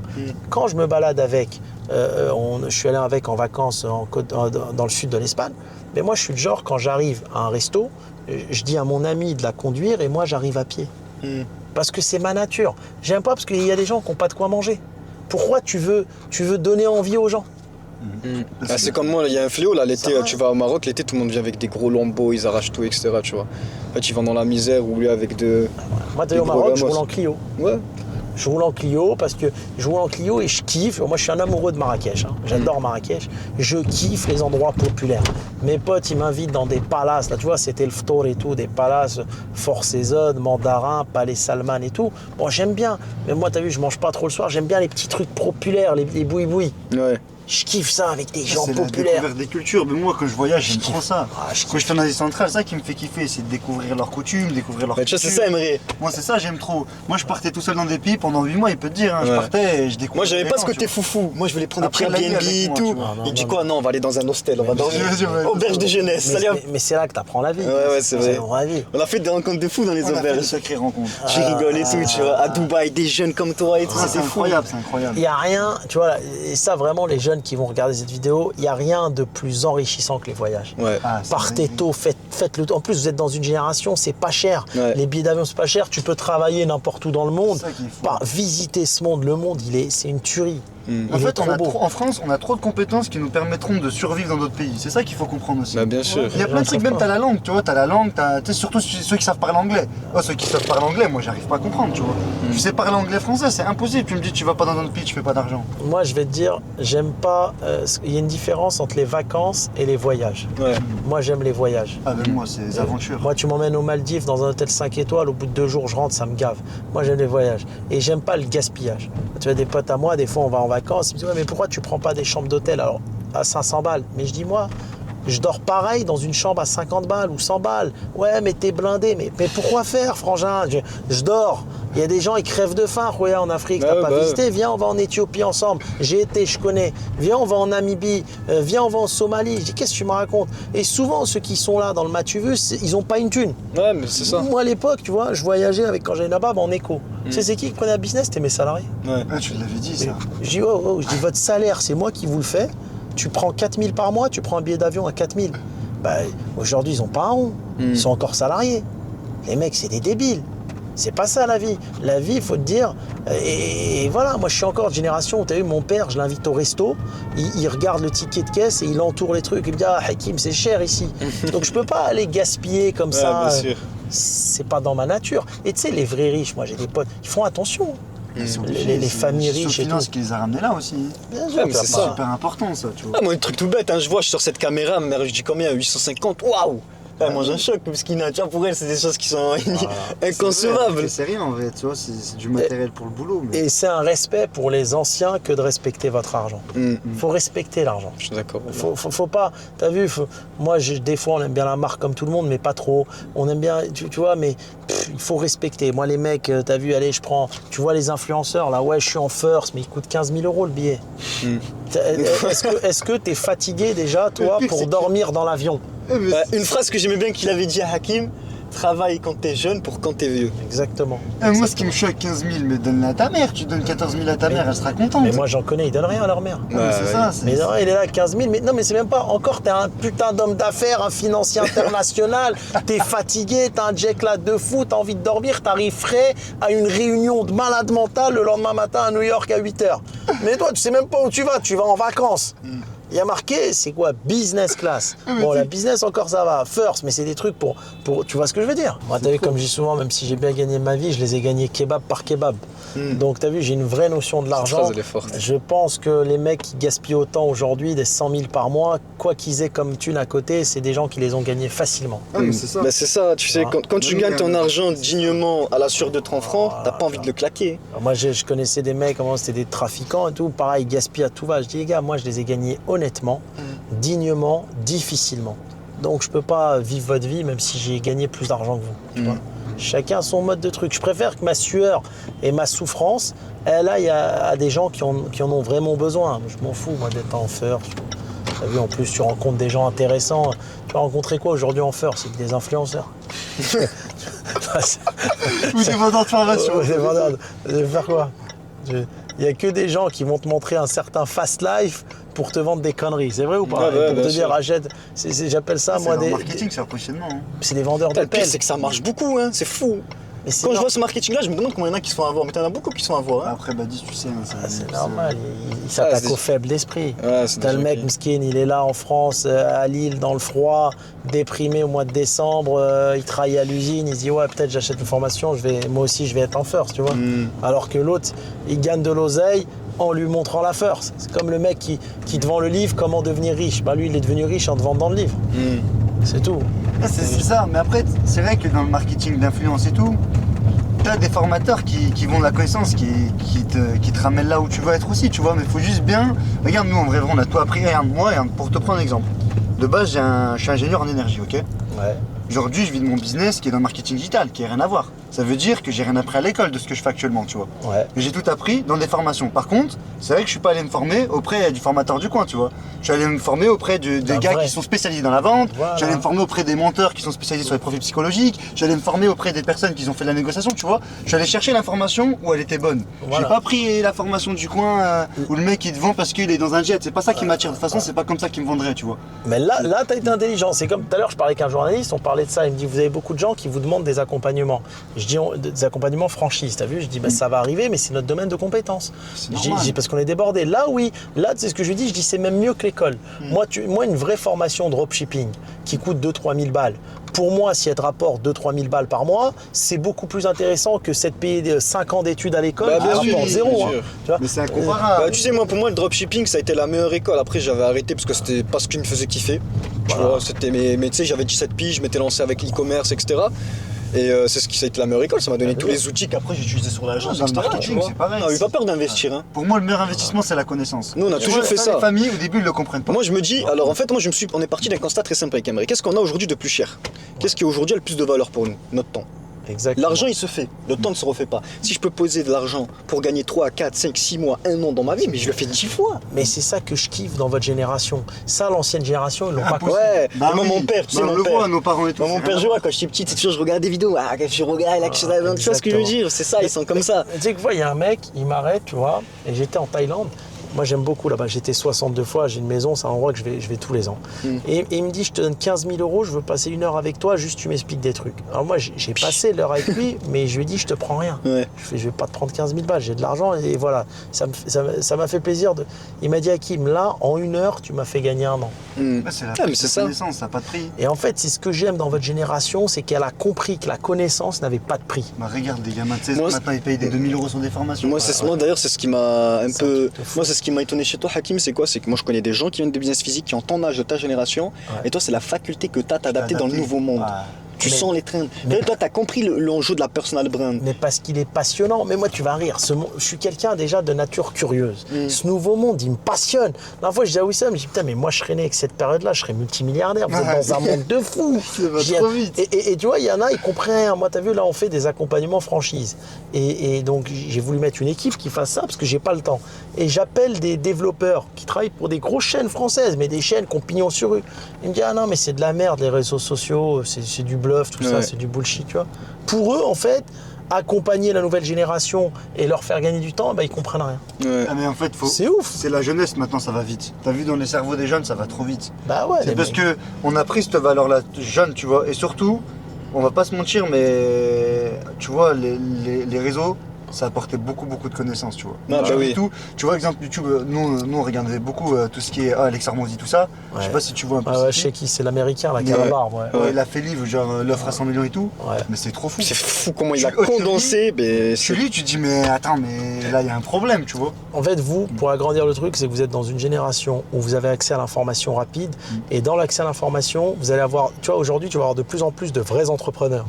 Et en fait, tu vas comprendre, ils vont te dire comment ils ont gagné des milliards en bossant. Vous avez accès à l'information, ça va tout changer. Les réseaux, grâce aux réseaux sociaux, il va y avoir plein de jeunes milliardaires de votre âge. Et en fait, ça va ouvrir la porte aux parvenus. Tu vas te retrouver avec des grandes familles françaises qui vont crever de faim parce que leurs centres commerciaux et tout, ça devient de la merde, ça marche plus. Et un mec qui part de rien avec un ordi, il va se poser à Londres ou à Dubaï, il va devenir milliardaire. T'en auras de plus en plus. Mais moi, Et c'est comme ça que je me suis lancé. Tu sais comment je me suis lancé? J'avais le grand frère d'un pote à moi, mais d'ailleurs qui vit maintenant à Dubaï, qui avait tout arraché à l'époque en e-commerce. Ouais. Et tu sais, le mec, je le voyais, il avait 21 ans. Attends, je vois le mec qui roule avec une voiture à 60 000 €. Tu sais, moi, à l'époque, c'était waouh! Je vois, et genre, j'ai pété ma tête. Je vois, il avait. Et en fait, et c'est là où je me suis dit, ah, il y a quelque chose là. Et tu vois, après, direct, moi, je suis allé fouiner. En fait, vous êtes dans une génération où vous pouvez gagner de l'argent sans trop transpirer. Tout est sur l'ordi, donc c'est tranquille. C'est pas vraiment du physique avec l'intellect. Il faut juste être intelligent et ça va ouvrir. Moi, je suis sûr qu'il y aura des milliardaires à l'ordinateur. J'appelle ça juste le mec qui fait le SaaS. Comme je Il te va dis, aller prendre des celui qui millions. pose des bonnes questions. Parce que maintenant, ouais. même le dev, tu parles du dev, mais aujourd'hui, c'est l'IA qui dev. Moi, regarde, je le vois que mon développeur, il développe tout avec son IA, tu vois. Ouais. C'est juste, il pose les bonnes questions. Comme il me dit, tu te rappelles, il t'a dit quoi, toi? Il lui a dit, ouais, est-ce que t'es un bon développeur? Il a dit, je suis pas un bon développeur, juste, je suis un bon débugger. Tu vois, il a dit, juste, Et- je passe plus de temps à débugger l'IA qu'à développer. Ouais, avec ChatGPT et tout En maintenant. fait, il dit à l'IA comment lui coder un Ouais, c'est système. ça, exactement. Et après, il va coder comme ça, tu vois. Même moi, quand Juste, je configure GTL attention, et il va- tout, Ouais, voilà. je demande tout avec ChatGPT, ça va Mais là, trop on vite ChatGPT, maintenant. mais du coup, là, pour les devs, c'est pas ChatGPT, ils vont utiliser Bolt et tout, c'est d'autres IA, tu vois. C'est Bolt. Ouais, Ouais. il y a Bolt, il y a Copilot, il y en a plein, en gros, c'est dans leur truc de code, tu vois. Et toi, du coup, tu vas envoyer 100 entreprises. Comment tu comptes gérer ça? Alors, en fait, l'organisation, tu as par pôle, il y a un peu de restauration, il y a beaucoup de digital, il y a des clubs par pôle, tu as un CIO. ok. Ensuite, donc eux, c'est on va dire ma garde rapprochée, ils sont 5. Ensuite, tu as un CIO par boîte, et en fait, je mets des équipes par boîte. Il y a un CIO, un CTO. Ils sont 2, maximum 3, avec un au marketing. Et en fait, ils sont associés au capital. Tu vois, donc c'est plein de gens qui me contactent de partout, on a plein de demandes, et ils n'ont pas de salaire. Comme tu es dans un écosystème où soit ils ont des économies, soit ils ont un business à côté, soit ils ont leur chômage, tu vois. Et en fait, ils vont commencer à se rémunérer avec la rentabilité de l'entreprise. Par contre, on fait que des startups D1, c'est-à-dire il faut que ce soit rentable dès les 2 premiers mois, quoi. Pas des startups, tu sais, les trucs qui te disent en France, je brûle du cash, 100 millions, après tout fait faillite, tu vois. Ouais. Parce qu'ici, si tu prends le cas de l'encaissement, ceux qui ont levé des dizaines de millions, ils ont tous déposé le bilan, et ceux qui n'ont rien levé, qui ont travaillé intelligemment avec la tête et qui se sont rémunérés petit à petit, c'est eux dont la boîte vaut des fortunes aujourd'hui. Et donc, c'est ça qu'on fait. Et dans les 100 entreprises, tu as 40 SaaS. C'est énorme. Hein. 40 Franchement, SaaS. moi, je suis passionné du digital. Ils Moi, sont c'est le nouveau développés là monde. ou c'est en cours de développement? On a déjà intégré 34 enseignes, 34 trucs. Et dans les 100, tu as 12 ou 13 business. C'est moi l'initiateur et le fondateur. Ok. Et tu en as 4, ils sont fondés par WIS. Et après, tout le reste, c'est l'écosystème qu'intègre le groupe. Ok, en fait, tu recrutes avec du coup l'audience que tu as, c'est ça? C'est l'audience que tu as, ils viennent vers toi, ils ont des idées. Exactement. C'est qui fait la partie recrutement? C'est toi directement ou c'est des personnes qui gèrent ça? Non, j'ai une équipe de 2 personnes qui fait ça. Ils font en fait en râteau, tu vois, on analyse. Hein. On analyse ce qui est bien et après moi, je donne le go ou le no-go. Tu vois? Mais moi, je suis très proche de mon public. Hein. T'as vu, tout à l'heure, je faisais des calls. Il me dit, mais pourquoi tu fais le call avec nous? J'ai besoin de connaître, en fait, comme je suis un mec de terrain, de comprendre un peu comment bat le cœur du système. Bah, regarde, la prof, t'es là avec nous alors que. Ouais, bah ouais. Et du coup, moi, je me nourris aussi de vous, si tu veux. C'est ça qui est important, c'est que je me nourris des gens avec qui j'échange. Ah, ben, c'est super important. Mais tu sais, il y a un truc sur quoi j'aimerais rebondir. Parce que pour moi, c'est ça la clé aussi de notre réussite actuellement des jeunes. C'est que maintenant, faire du réseau, c'est beaucoup plus simple qu'avant. Bah oui. C'est incomparable. Bien sûr. Maintenant, regarde, je parlais avec Tunjai. Il me disait quelque chose, il me disait, écoute, Emre, aujourd'hui, quelqu'un qui a ton âge, il ne devrait même pas mettre son énergie pour créer du business. Il devrait mettre son énergie pour élargir son réseau. Parce qu'il disait, quelqu'un maintenant, en 2 semaines, il peut avoir un réseau presque national, tu vois. Alors qu'à l'époque, il disait à l'époque, celui qui avait le réseau local déjà, c'était quelqu'un. Bien sûr. Celui qui avait le réseau régional, c'était vraiment quelqu'un à l'époque. Mais juste avec des messages. Et dit maintenant, Juste avec des messages, aujourd'hui, tu peux. Et même aujourd'hui, t'as plein de nouveaux entrepreneurs qui sont issus des De minorités, de l'immigration, Ouais, c'est et ça. qui ont envie de partager. Ce que je disais tout à l'heure aux journalistes, je dis en fait, il me dit pourquoi tu fais des podcasts, je dis nous, et t'expliques aux gens la vérité sur le business. Je dis c'est tout simplement de la générosité et les gens nous remercient. Moi, quand j'étais gamin, quand j'avais 20 ans, mais il n'y a personne à qui je posais des questions qui me répondait. Moi, j'allais voir un avocat, il me dit ils étaient là que pour prendre mon argent. Et il me dit ouais, c'est 20 000. Oh, je t'ai posé 2 questions, c'est 20 000 euros. J'allais voir des conseillers en franchise, ouais, c'est 40 000. 40 000 pourquoi? Ouais, c'est comme ça, je te fais ton manuel. Moi, je me suis fait arnaquer dans tous les sens. Et en fait, là, maintenant, tu te rends compte qu'il y a... Alors, il y a des patrons, jamais ils te donneront l'heure, parce qu'ils sont là dans leurs milliards entre eux, tu vois. Ils font attention. Mais tu vas te retrouver avec des patrons généreux, des mecs qui ont réussi et qui vont te donner gratuitement les codes de la réussite. Mais toi, t'es conscient de l'impact que t'as travaillé? Ouais, c'est vrai, je voulais te poser cette question. T'es conscient de l'impact que tu as ou pas? Alors, je suis pas vraiment conscient parce que moi, je suis derrière la caméra. Par contre, je vois, il y a plein de jeunes qui me disent merci, même quand je les croise en ville et tout, et qui aiment bien les vidéos. Hein. Moi, regarde, je vais te prendre un exemple de moi. Moi, je suis quelqu'un je me suis énormément motivé avec des vidéos motivation. Et tout. Pour te dire, le premier qui m'a poussé à me motiver, c'était les vidéos de Nicolas Sarkozy. C'est peut-être fou, hein. Ouais. Genre les vidéos de Nicolas Sarkozy. Parce qu'il a une bonne éloquence. Pas trop bien. Et même, il disait des vidéos. Même il y a une vidéo de toi, Hakim, qui est folle. Hein. Là, excuse-moi, je t'ai pas je finis. Excuse-moi. Mais toi, il y a une vidéo, parce que eux, ils savent, à chaque fois, ils me taillent, parce qu'en gros, moi, je passe ma journée, en fait, quand je bosse. Ah ouais, là, il est eux, fou. en fait, il y en a quand ils bossent, ils écoutent de la musique et tout. Et lui, c'est un gros bosseur. Hein. C'est des Turcs. Lui, Moi, c'est je bosse 15, 16, beaucoup. 17 heures Non, par c'est des jour. bosseurs. Mais quand je bosse, en fait, moi, j'ai juste un petit truc, c'est je mets mes écouteurs et j'écoute le même short en boucle. Mais toi, il y a un short que t'as fait, peut-être après je te Et il m'a montrerai. tué avec ce short. Tu sais, c'est le short, tu l'as ce eu là, short. quand le Guadeloupéen il dort Ah ouais, debout. ouais. Et tu prends, tu dis ça, c'est pas du boulot. Et tu vas, tu commences à me décasser. Mais celui-là, il s'arrache. C'est un short, je crois que je l'ai écouté peut-être 2 semaines à la suite, tu vois. En fait, c'est je l'ai vrai. mis à la boucle. Et c'est ça qui est fou. Je me dis, mais est-ce qu'ils sont conscients, ces personnes-là, de l'impact qu'ils arrivent à donner à des personnes, surtout à des jeunes qui ont faim? Genre, est-ce qu'ils sont vraiment conscients de tout ça? Ouais, c'est Je vrai. parlais à un collègue, il me disait pareil, il me disait, ah, Kim Benotman. Mais en vrai, c'est une dinguerie ces podcasts. Tu me dis, frérot. la valeur qu'ils donnent ces podcasts, c'est une dinguerie, ça m'a grave appris, j'ai envie de me lancer dans le Tous business. mes collègues qui ont su que j'allais venir là avec toi, et c'était dingue, tu vois. Tu vois, même moi, tu vois, parfois je bosse et tout. Tu sais, après, je dis, ah, je finis ma journée, et vas-y, tu vois, j'écoute tes podcasts, ça t'as envie de repartir 3-4 heures en plus, tu vois. Mais moi, tu sais, pourquoi je bosse beaucoup comme ça, j'ai bossé beaucoup avec les Tunisiens et les Turcs quand j'étais gamin. Ouais. Tu sais que les Tunisiens dans la restauration, c'est eux qui m'ont appris à monter la broche kebab et Ouais. tout. Et c'est des les bosseurs. Tunisiens, c'est des gros bosseurs. Et en fait, je me suis habitué. Moi, t'as vu, quand j'arrêtais l'école, après l'école à 15-16 ans le soir, mon taf, comment j'ai gagné mes petits sous? Eh ben, j'allais monter les broches dans les kebabs de ma ville. Et ils me donnaient des argents de poche. C'est des T'es Tunisiens. Tunisien. Et ils m'apprenaient. Et je bossais jusqu'à 3h du C'est match. des bosseurs, les hein. broches. Ah, ils bossent H24. Non, moi j'ai bossé grave. Je te mens pas. Et c'est ça qui m'a fait ce que je suis aujourd'hui. Hein. Je suis d'une génération, je fais partie de ceux qui ont grave bossé. Mais vraiment, et c'est pour ça, t'as vu, j'allais en Guadeloupe, je vois le mec fatigué, avec mon collaborateur à l'époque qui s'appelait Mohamed, on a déchargé le conteneur complet en 3-4 heures. Hein, et un conteneur à 40 pieds. Mais moi, en plus, avant, j'étais balèze parce que j'étais sec mais balèze. Ouais. Pourquoi? En fait, t'as vu, je montais les broches kebab. Ouais, bah, Et les broches kebab, je les montais, je cartonnais dans mon snack, donc je faisais des broches de 90 kilos.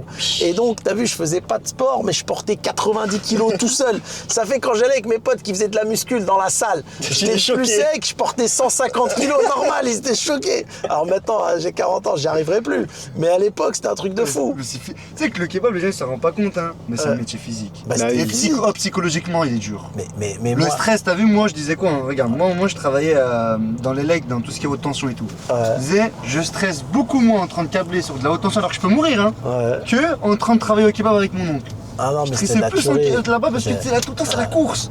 Et l'autre, il est pas content parce que tu as dit sauce blanche, t'as mis maillot. La vérité, on a eu des années, 10 ans, et surtout moi j'allais dans mes magasins partout en France et je bossais, j'allais bosser avec les franchisés parce que je suis un vrai opérationnel, tu vois. Mais c'était des années de souffrance. On puait toujours la frite, tu portais des broches au début avant de développer Nabab. Après, j'étais obligé d'industrialiser parce que c'était une chaîne. Mais au début, je montais les broches tout seul, de veau d'Inde, sauce blanche, je la faisais tout seul. T'as vu, c'était machine au gaz et il fallait mettre le feu à fond, je transpirais. Tu sais qu'une fois, un mois de ramadan, là on est en plein ramadan, une fois, un mois de ramadan, j'ai perdu 12 kilos. Waouh! Tellement je transpirais avec la broche kebab. Là. C'est 12. Mais c'est de l'eau, tu viens de l'eau. Pendant le ramadan, j'en pouvais plus. Ah ouais, Tac. Hop. Mais bon, tu sais, c'était une très très bonne école. C'est ce qui te construit. Ouais. Et bien voilà les gars, on se retrouve avec la fin de cette première partie de vidéo. J'espère en tout cas que ça vous a plu. Nous, c'était un pur régal, on s'est régalé durant cette journée-là. N'hésitez pas à mettre un petit commentaire, à nous dire ce que vous en avez pensé, c'est super important pour nous. À dire simplement si vous avez kiffé et que vous voulez davantage de contenu comme celui-ci. À mettre un petit like, un petit partage, ça fait toujours extrêmement plaisir. Et on se retrouve avec la deuxième partie de la vidéo. Alors déjà, mon point de vue sur l'école, c'est un constat. Si tu étudies 7-8 ans, c'est pour me donner 30-40 000 euros à la fin du mois. Waouh! J'ai levé 100 millions, j'ai donné 10%, ma boîte, elle vaut 1 milliard. Waouh! On perd 400 millions par an. Tiens, 100 000, tiens, 200 000, tiens, 1 million. Réalise ton rêve, on n'a pas les mêmes. La dernière fois, tu me parlais tout à l'heure d'un voiture d'Oussama Hamar. Tu me disais, il est... Polyamoureux, je crois. S'il est heureux comme ça, Heureux comme ça. l'essentiel dans la vie, c'est quoi? C'est d'être heureux.